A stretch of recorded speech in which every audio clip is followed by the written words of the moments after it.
Vamos a conversar sobre este tema y sobre otros que rodean la coyuntura política nacional con Alonso Cárdenas, analista político y docente de la Escuela de Posgrado de Ciencias Políticas de la Universidad Antonio Ruiz de Montoya. ¿Cómo estás, Alonso? Muy buenas tardes.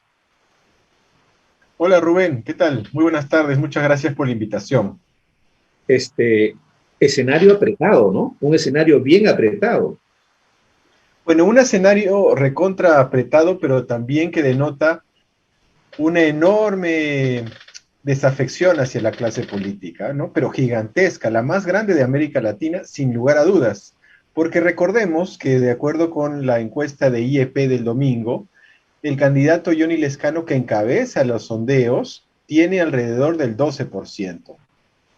Pero eso quiere decir que hay un 88% que no está de acuerdo con el puntero en las encuestas. Lo mismo sucede con el candidato López Aliaga, Verónica Mendoza, que están un poco más abajo. ¿Esto qué quiere decir? Que si nosotros hacemos un poco de análisis comparado, recordemos por ejemplo las elecciones de Bolivia que acaban de suceder, Lucho Arce en Bolivia gana en primera vuelta. Imagínate el arrastre, el apoyo que tenía. Alberto Fernández llega a la segunda vuelta en Argentina con 40% de los votos. O sea, son unas diferencias pues gigantescas, abismales, del respaldo que existe entre otros países latinoamericanos hacia sus líderes políticos, por lo menos en las elecciones, y la desafección, el rechazo, la indiferencia, hasta el repudio que siente el ciudadano de a pie en el Perú con su clase política, ¿no? Sí, pero Entonces, ¿cuánto de esto es ganancia? ¿Cuánto de esto los políticos se la han ganado a puncha, sí? ¿Y cuánto tiene que ver con que la gente está en otra cosa por el tema de la pandemia? bueno, yo creo que es un fenómeno ya estructural, ¿no?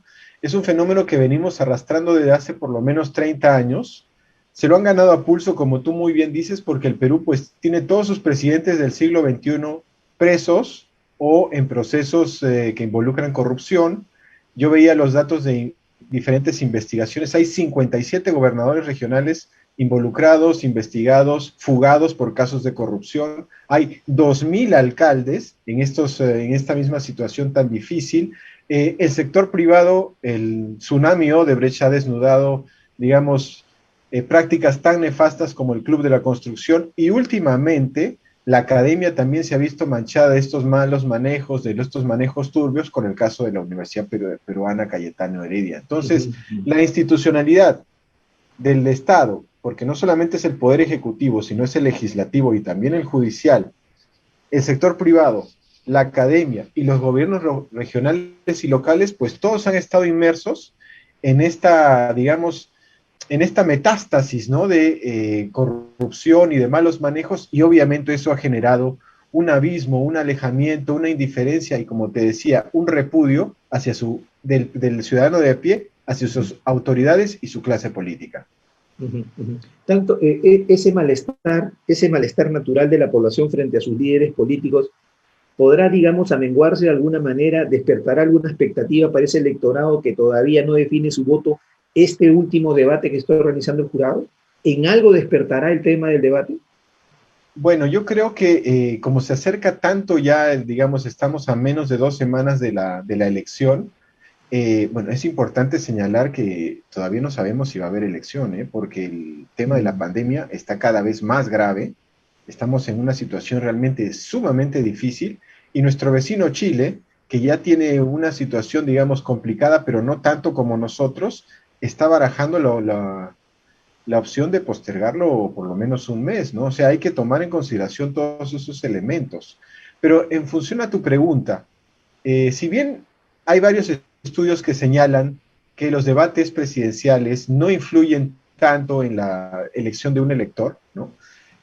No hay estudios que digan cuánto influyen los debates en contextos de pandemia, ¿no? Porque esta es la primera pandemia que ha habido, digamos, en el siglo XXI.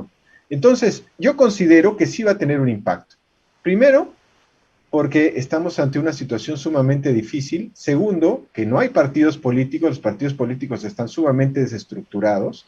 Tercero, la situación sanitaria es cada vez más complicada. Y cuarto, los medios de comunicación y las redes sociales prácticamente se han convertido en el único canal de diálogo entre los candidatos y sus electores, porque por razones sanitarias, obviamente, ya no se pueden hacer mítines, no se puede ir a los mercados, ¿no? Toda esa parafernalia tradicional que había antes en las campañas políticas. Para seguir en orden de las cosas que está mencionando, y sí tienen su efecto los debates, tienen algo de efecto los debates, porque, por ejemplo, en el que organizó Canal 4 hace un par de semanas, y donde Verónica Mendoza salió obviamente mucho mejor parada que sus rivales, de esa fecha ahora, según el IEP, ella ha subido 2.7% en la intención de voto. Y por eso creo que, de acuerdo a cómo se comporten esta tarde, este primer grupo de 6 y lo de mañana y pasado mañana, muchas cosas se pueden acomodar en ese tablero ajustado del que estábamos hablando. Claro, recordemos que ese 2.7% que se incrementa en la aprobación, por decirlo de alguna manera, de la señora Mendoza, todavía está en el margen de error, ¿no?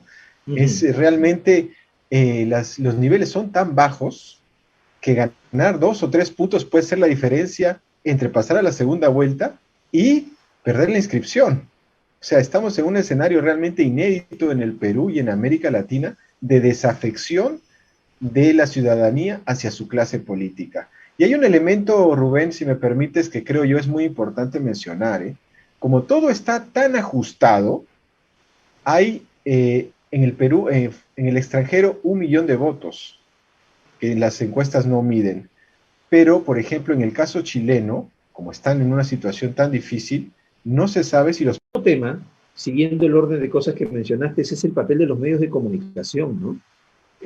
Y se comportan de acuerdo al interés periodístico empresarial de cada uno de los medios, ¿no? En el caso de Willax, por ejemplo, que tiene un cariño especial por Rafael López Aliaga, lo entrevistan el mismo día, a las 7 de la noche, a las 8 de la noche y a las 9 de la noche. Lo sobreexponen para ellos, para Willax, es el único candidato en campaña, o al menos el único que vale la pena, y lo están ahí levantando de manera increíble. Pero, por ejemplo, en los programas dominicales de ayer, a la ganadora del debate, en el propio Canal 4 que organizó el debate, no le dan espacios, ni en el 4, ni en el 5, ni en el 2, y más bien levantan las figuras de los demás. Y Verónica Mendoza termina saliendo a las 10 de la noche en un horario no estelar, en un programa, digamos, menor de frecuencia latina. Los medios juegan su propio partido, ¿no? Y tienen sus propios intereses.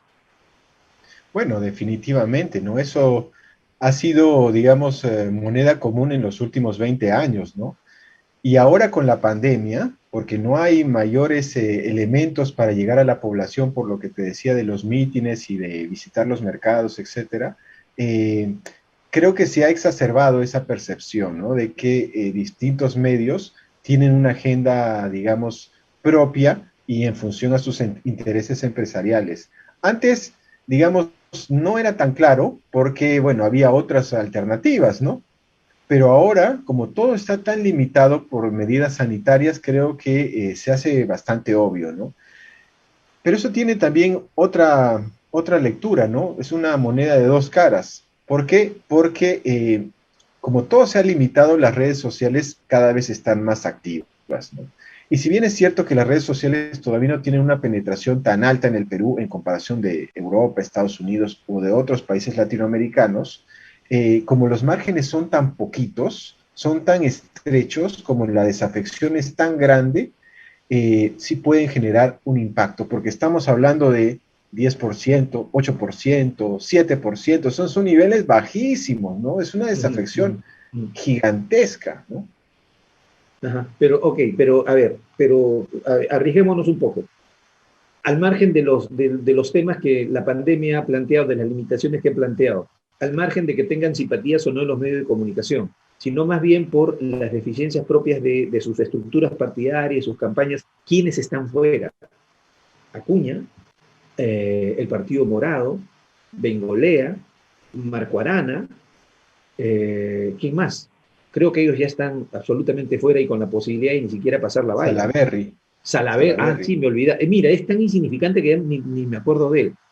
Ellos, ¿no? Creo que ellos ya tienen la suerte echada. Incluso creo que casi todos no van a pasar la valla electoral.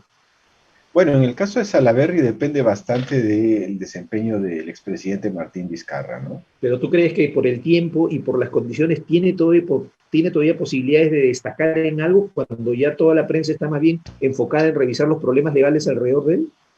Lo que sucede es que como los márgenes son tan insignificantes, tú con 3% más o 3% menos, o estás en segunda vuelta o pierdes la inscripción, ¿no? O sea, Ese es el, el margen de error va a ir resolviendo la situación de cada uno. lo que pasa es que estamos hablando de porcentajes muy bajos, ¿no? O sea, Ujú. tú imagínate que, por ejemplo, en la elección pasada, Keiko Fujimori sacó casi el 46% en la primera vuelta, ¿no? Recordarás. Y PPK Ujú. sacó el 21%. Entre los dos estaban casi en el 70%.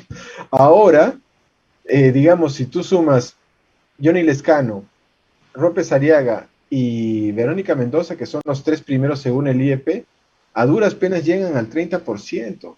Esa es una Ujú. fragmentación altísima. Sí. Y ni siquiera hablar del Congreso de la República, ¿no? Que ese es otro tema muy complicado. Yo lo veo complicadísimo para la gobernabilidad del país en los próximos 5 años. Ujú. Sí, es Complicadísimo. correcto. Es correcto. A ver, si el desempeño o el buen desempeño en un debate puede redundar a favor de un candidato, el no asistir, cuál es el caso o el anuncio que ha hecho Rafael López Aliaga, también puede ser contraproducente para él. Yo creo que es una medida contraproducente no asistir.